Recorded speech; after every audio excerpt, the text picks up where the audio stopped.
It's not uncommon to see two YouTubers do the same thing. Ideas, no matter how original they are, tend to be inspired by one thing or another. Or maybe, they're just speaking about the same content. Others, meanwhile, see the opportunity to gain more views. In this video, we'll take a closer look at YouTubers copying other YouTubers. As somebody once tweeted, imitation is the sincerest form of flattery. Who's that? Stay tuned to find out. Let's begin with someone making something delicious. First of all, that is delicious. Nope, I'm not talking about Gordon Ramsay, though he does make good food. I'm talking about this wonderful Chinese lady named Li Ziki. Hailed by the Guinness World Records for having the most subscribers for a Chinese language channel on YouTube, Li made a splash in YouTube with her cooking videos shot in the countryside. This one, for instance.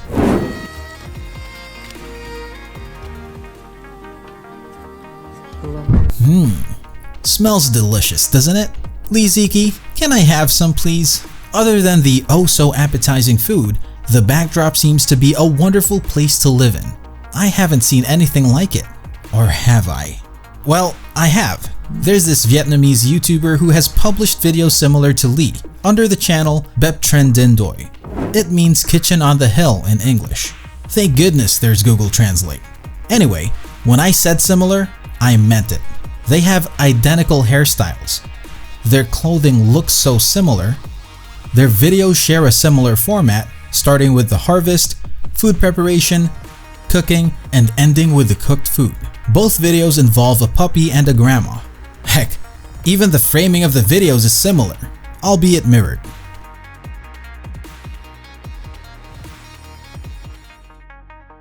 Come on, it's uncanny. Coincidence? Maybe. But if you ask me, apart from the venue, it's easy to mistake Li Ziki's videos from Bep Tren Din Doi's and vice versa. You can't blame me, really. In fact, some people have reposted Li Ziki's videos with Vietnamese subtitles, further adding to the confusion. Li Ziki made a video to clarify that she's Chinese and that all of her videos were shot in China. 并且我也非常自豪自己是一名中国人。视频里面的拍摄场景是在我的家乡。 Meanwhile, Bep Tren Din Doi's videos had incurred the wrath of some Chinese netizens, who claimed that the Vietnamese vlogger ripped off Li Ziki's videos. After all, Li Ziki's channel has been successful with 15 million subscribers. That's a whopper compared to Bep Tren Din Doi with 211,000 subscribers, which is not bad. Also, Li Ziki began posting videos on YouTube in 2016, while Bep Tren Din Doi's earliest videos dated back to 2019.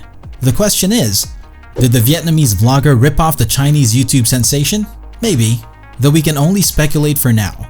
Also, there's no word from both camps about the issue, only that Li Ziki's aware of other vloggers copying her. And even if the Bep Tren Din Doi's channel did rip her off, it could be hard to take legal action, since YouTube is based outside of China. What is clear though is this: sharing a similar formula works, and can sometimes cause confusion. Sometimes, imitation is somewhat deliberate.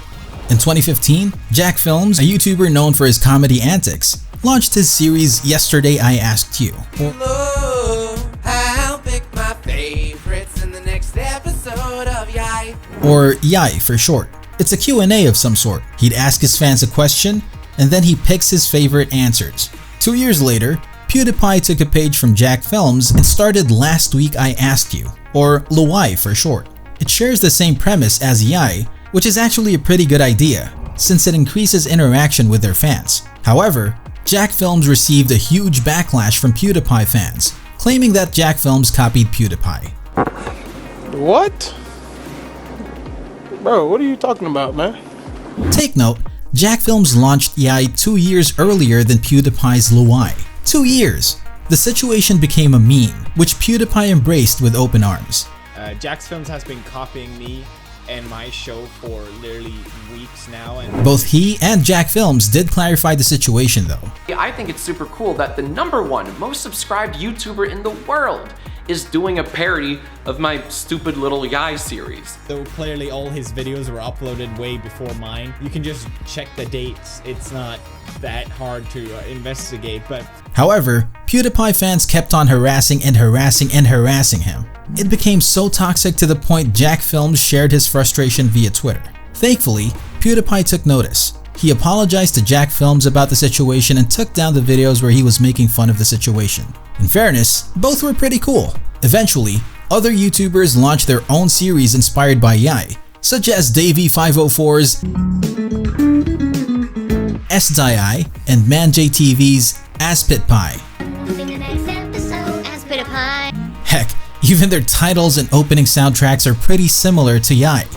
We can't deny the impact these shows made to their channels, so both had eclipsed 1 million subscribers. Like now, slap like now, slap. Finally, we've arrived at the big one. MrBeast is undoubtedly among the most popular YouTube influencers in the world, with 60.2 million subscribers. He's famous for his outrageous stunts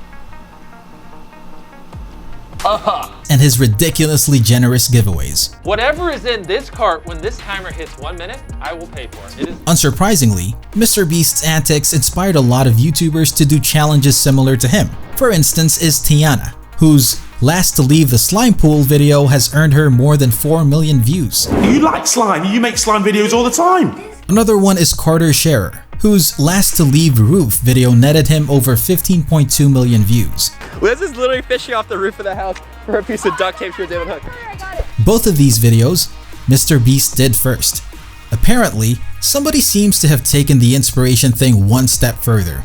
One of MrBeast's crew noticed a lot of British YouTuber Morg's videos being similar to those of MrBeast's. Oopsie. MrBeast was pretty cool with the situation at first, saying that imitation is the sincerest form of flattery. Gotcha, must have watched the Morg's video. I have nothing to do with this. Oh my. However, MrBeast did call out Morg's later on, which prompted Morg's response to talk about the matter.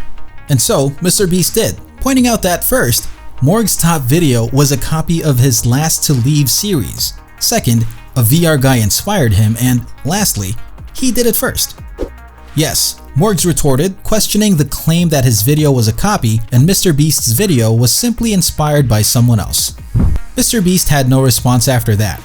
However, did Morg's really copy MrBeast? Well, if you scroll down along both channels, you'll see that a lot of Morg's challenges are similar to MrBeast's, only that MrBeast did it first, like this one. This one. And this one. Come on, even the thumbnails look similar. Although Morg's did admit that MrBeast inspired him. To be honest, Morg's is like a budget version of MrBeast, only with the madness cranked up to 11, plus a louder shouting. Props to him though. Despite getting a lot of flack for ripping off MrBeast, his videos do get millions of views. In fact, he has 11.5 million subscribers. Way to go, Morgs! Recently, he announced that he'll be leaving YouTube for a while, and that his future content will feature more of his true self. Will we see more original content? Only time will tell. Are there any other YouTubers copying other YouTubers that you want to discuss further? Let us know in the comment section below. Don't forget to leave us a thumbs up, subscribe to our channel, and turn on the notifications to get front row seats to watch Canon's mind-blowing videos. Thanks for watching, and we'll see you on the next one.